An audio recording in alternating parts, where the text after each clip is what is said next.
بھارت کے وزیر اعظم نریندر مودی نے کہا ہے کہ آرٹیکل 370 کی دیوار قبرستان میں گاڑ دی۔ دنیا کی کوئی طاقت 370 دوبارہ نہیں لا سکتی۔ نئی حکومت آنے کے بعد نیشنل کانفرنس اور کانگریس اتحاد نے قرارداد منظور کر کے نئی دلی سے مطالبہ کیا ہے کہ مقبوضہ کشمیر کی حیثیت بحال کی جائے۔ بی جے پی کے اراکین اسمبلی نے پی ڈی پی کی جانب سے پیش قرارداد کی کاپیاں چھیننے کی کوشش کی۔ سارجنٹ آف آرمز نے ہنگامہ آرائی کرنے والے بی جے پی اراکین کو باہر نکال دیا۔ اگست 2019 میں بھارتی سرکار نے یک طرفہ اقدام سے آئین کا آرٹیکل 370 ختم کر کے مقبوضہ کشمیر کی حیثیت بدل دی تھی۔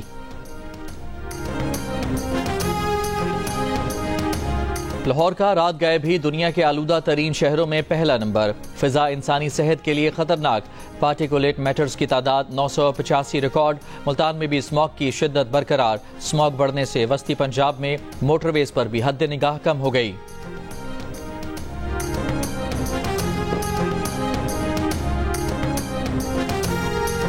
پی ٹی آئی کے آج کوئٹہ میں جلسے کی درخواست مسترد۔ ڈپٹی کمشنر کا کہنا ہے کہ امن و امان کے خدشات ہیں۔ ایوب اسٹیڈیم میں پبلک سروس کمیشن کے امتحانات۔ ہاکی گراؤنڈ پر محکمہ کھیل کے مقابلے ہو رہے ہیں۔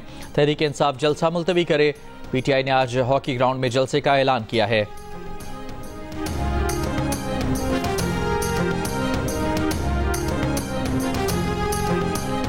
امریکہ کو پہلے بھی انکار کیا ہے۔ یہ نہیں ہوگا کہ ٹرمپ کی کال آئے اور بانی پی ٹی آئی ان کے حوالے کر دیں۔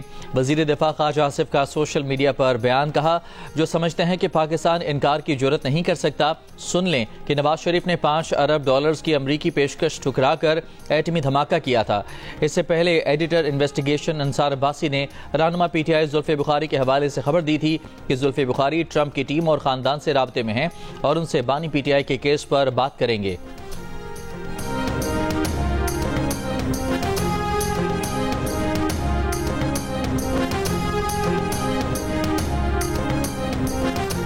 بانی پی ٹی آئی کے کان کچے ہیں، ٹرمپ کے نہیں۔ بانی پی ٹی آئی اس خواب سے نکلیں جو انہوں نے اپنے لیے بن لیا ہے۔ امریکی صدر کسی اور کے کہنے پر اپنی پالیسی نہیں بناتے۔ بانی پی ٹی آئی کے دعووں پر امریکہ میں پاکستان کے سابق سفیر حسین حقانی کا رد عمل۔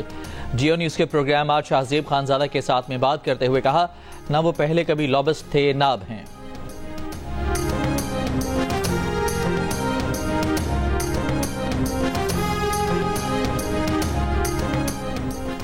ڈونلڈ ٹرمپ کا روسی صدر پیوٹن سے گفتگو کی خواہش کا اظہار۔ نو منتخب امریکی صدر ٹرمپ کہتے ہیں الیکشن جیتنے کے بعد سے 70 عالمی رہنماؤں سے بات ہوئی، ابھی تک روسی صدر سے بات نہیں کی لیکن ارادہ ہے۔ روسی صدر کی ٹرمپ کو صدارتی الیکشن جیتنے پر مبارکباد۔ صدر پیوٹن نے کہا کہ روس امریکہ کے ساتھ تعلقات بحالی کے لیے تیار ہے، بال امریکہ کی کورٹ میں ہے۔ ٹرمپ کی جانب سے روس سے تعلقات بحالی کی خواہش پر توجہ دینی چاہیے۔ چیف جسٹس یحییٰ آفریدی کی زیر صدارت جوڈیشل کمیشن کا اجلاس آج ہوگا۔ اجلاس میں سندھ ہائی کورٹ میں آئینی بینچز کے لیے ججز کی نامزدگی پر غور کا امکان۔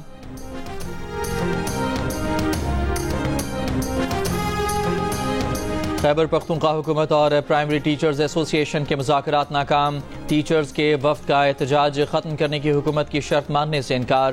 وزیر اعلیٰ نے ملاقات کے لیے اساتذہ سے احتجاج ختم کرنے کی شرط رکھی تھی۔ وزیر تعلیم فیصل ترکئی کا کہنا ہے کہ ٹیچرز حکومت کو کارروائی پر مجبور نہ کریں، حکومت مالی مشکلات کا شکار ہے۔ صوبے کے پرائمری ٹیچرز کا اپ گریڈیشن نہ ہونے پر 4 دن سے احتجاج جاری۔ سرکاری اسکولوں میں تدریسی عمل معطل۔ بلوچستان کی تحصیل وڈ میں وبائی مرض پھیلنے سے 4 بچے جاں بحق ہو گئے۔ جاں بحق ہونے والوں میں ایک خاندان کے 3 بچے شامل۔ علاقہ مکینوں کے مطابق بچوں کا بخار کے ساتھ حلق بند ہو جاتا ہے جس سے موت واقع ہو جاتی ہے۔ وبائی مرض سے مختلف دنوں میں 4 اموات ہوئی ہیں۔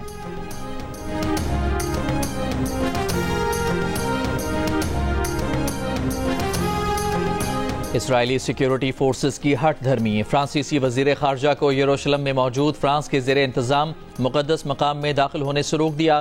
وزیر خارجہ کے ساتھ موجود 2 سیکیورٹی اہلکاروں کے ساتھ ناروا سلوک کیا، گرفتار بھی کر لیا۔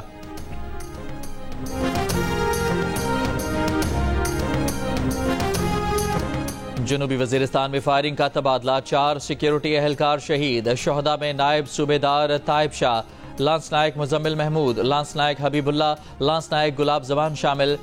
آئی ایس پی آر کے مطابق سیکیورٹی فورسز نے 5 خوارج کو بھی ہلاک کر دیا۔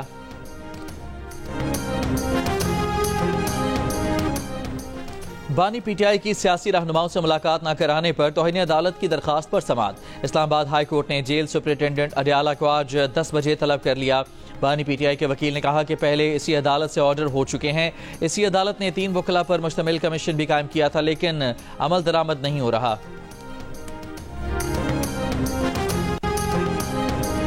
نواز شریف، آصف زرداری اور یوسف رضا گیلانی کے خلاف توشہ خانہ ریفرنس اسپیشل کورٹ ٹرانسفر کرنے کی درخواست پر فیصلہ محفوظ۔ آصف زرداری کی صدارتی استثناء کی درخواست منظور۔ نیب نے احتساب عدالت سے کہا کہ نیب قانون بدل چکا، اب 50 کروڑ سے کم کرپشن کا ریفرنس نیب کے دائرہ اختیار میں نہیں آتا۔ محفوظ فیصلہ 21 نومبر کو سنایا جائے گا۔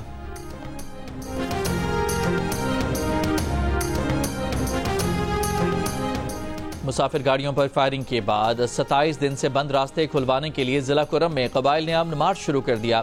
انسانی حقوق کمیشن کا خیبر پختونخوا کے ضلع کرم کے بحران پر فوری کارروائی کا مطالبہ۔ Chairman HRCP Asad Iqbal but نے کہا کہ کرم میں قبائل اور فرقوں کے تصادم میں متعدد افراد ہلاک ہو چکے ہیں۔ صورتحال کو قابو کرنے کے لیے سڑکیں اور موبائل فون بند کرنے کے اقدامات سے غذائی اور طبی بحران پیدا ہو گیا ہے۔ ریاست کرم کے مکینوں کے امن مارچ پر توجہ دے اور عوام کی زندگی اور سلامتی کے حقوق کا تحفظ کرے۔ ملک میں اس وقت انسداد دہشت گردی کے 2273 کیسز زیر التوا ہیں۔ صرف سندھ میں 1372 کیس فیصلوں کے منتظر ہیں۔ چیف جسٹس آف پاکستان کی زیر صدارت ATC ججز کے اجلاس میں انکشاف۔ اعلامیہ کے مطابق چیف جسٹس یحییٰ آفریدی نے مقدمات کو تیزی سے نمٹانے اور انصاف میں تاخیر نہ ہونے کو یقینی بنانے پر زور دیا ہے۔ مقدمات کے بوجھ کو کم کرنے کے لیے اضافی انسداد دہشت گردی عدالتوں کے قیام پر بھی تبادلہ خیال۔ مولانا فضل الرحمان لندن پہنچ گئے۔ جمعیت علماء اسلام کے رہنما راشد سومرو نے کہا ہے کہ مولانا فضل الرحمان 3 ماہ سے 24 گھنٹے کام میں مصروف رہے ہیں۔ مولانا فضل الرحمان کو آرام کی شدید ضرورت ہے۔ وہ لندن میں 10 روز گزاریں گے۔ سیاسی سرگرمی میں حصہ نہیں لیں گے، صرف نجی دعوتوں میں شرکت کریں گے۔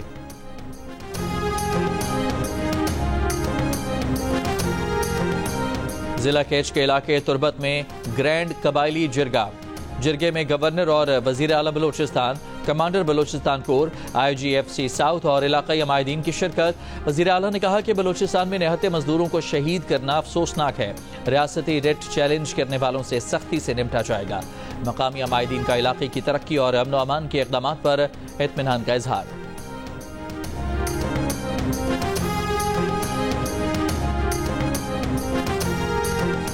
ملاکنڈ میں لیویز چیک پوسٹ موسا مینا درگئی میں لیویز اہلکار کی مبینہ فائرنگ۔ لیویز حوالدار سمیت 2 اہلکار جاں بحق، 1 زخمی۔ فائرنگ کے بعد ملزم فرار، لاشیں اور زخمی اسپتال منتقل۔ بدقسمتی سے پیپلز پارٹی کے خلاف ایک مائنڈ سیٹ نیگیٹیوٹی پھیلاتا آیا ہے۔ صحت کے شعبے میں سندھ کا کسی صوبے سے مقابلہ نہیں۔ دنیا میں پاکستان واحد ملک ہے جہاں سائبر نائف سے مفت علاج ہوتا ہے۔ سندھ میں مفت میں سائبر نائف سے کینسر کا علاج کیا جا رہا ہے۔ وزیر اطلاعات سندھ شرجیل میمن کی پریس کانفرنس، کہا پورے ملک سے لوگ سندھ میں علاج کے لیے آتے ہیں۔ صدر زرداری نے خواتین کو بااختیار بنانے کے لیے منصوبے شروع کیے۔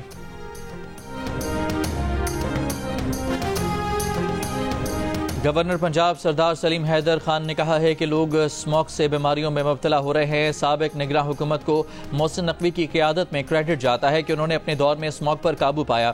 اسکول کاروبار بند ہو رہے ہیں۔ یہ حکومت کی ذمہ داری ہے کہ اس مسئلے پر فوکس کرے۔ پنجاب حکومت سے ذاتی طور پر مطالبہ ہے کہ ایمرجنسی نافذ کریں اور سخت سے سخت اقدامات کریں۔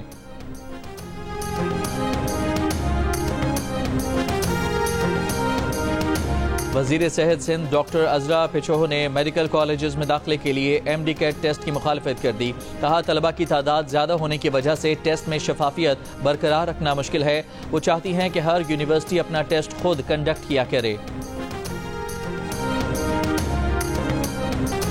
برطانیہ میں شرح سود میں کمی، مارگیج ادا کرنے والوں کے لیے بڑا ریلیف۔ بینک آف انگلینڈ نے شرح سود میں 0.25% کمی کا اعلان کر دیا ہے۔ شرح سود 5% سے کم ہو کر 4.75% ہو گئی۔ ستمبر میں مہنگائی بڑھنے کی شرح 1.7% رہی۔ 2021 کے بعد پہلی مرتبہ مہنگائی کی شرح 2% کے ہدف سے نیچے آئی ہے۔ سربراہ فیڈرل ریزرو ڈونلڈ ٹرمپ کے سامنے ڈٹ گئے، فوری طور پر عہدہ چھوڑنے سے صاف انکار کر دیا۔ بولے جیروم پال نے کہا کہ نو منتخب صدر ڈونلڈ ٹرمپ نے عہدہ چھوڑنے کا کہا تو استعفیٰ نہیں دوں گا۔ فیڈرل ریزرو کے 7 گورنرز میں سے کسی کو بھی برطرف نہیں کیا جا سکتا۔ غزہ میں اسرائیلی مظالم سے مزید 45 فلسطینی شہید ہو گئے۔ اسرائیلی فوج نے لبنان میں بھی 40 شہریوں کو شہید اور 53 کو زخمی کر دیا۔ اسرائیلی فوج کا شہید حسن نصر اللہ کے جائے پیدائش والے علاقے بازوریا میں بمباری کر کے ان کے چچا ابو حیدر نصر اللہ اور ان کے 3 بیٹوں کو شہید کیا۔ سیدون میں اسرائیلی فوج نے اقوام متحدہ امن فوج کو نشانہ بنا دیا، 3 افراد جان سے گئے۔ نویں تھل جیپ ریلی کا آج دوسرا روز، 80 سے زائد مرد اور خواتین ڈرائیورز کی رجسٹریشن۔ صاحبزادہ سلطان، نادر مکسی، سلما خان مروت اور دینا پٹیل سمیت کئی معروف ڈرائیورز شریک ہیں۔ ریلی میں 20 سالہ اسلام آباد کی رہائشی لالین اخوانزادہ بھی پہلی مرتبہ حصہ لے رہی ہیں۔ ریسرز کا کہنا ہے کہ چولستان جیپ ریلی کی نسبت تھل کا ٹریک کافی دشوار گزار اور ریتیلا ہے۔ اور پاکستان اور آسٹریلیا کے درمیان دوسرا ون ڈے آج کھیلا جائے گا۔ قومی ون ڈے اسکواڈ کی دوسرے ون ڈے کے لیے تیاریاں جاری۔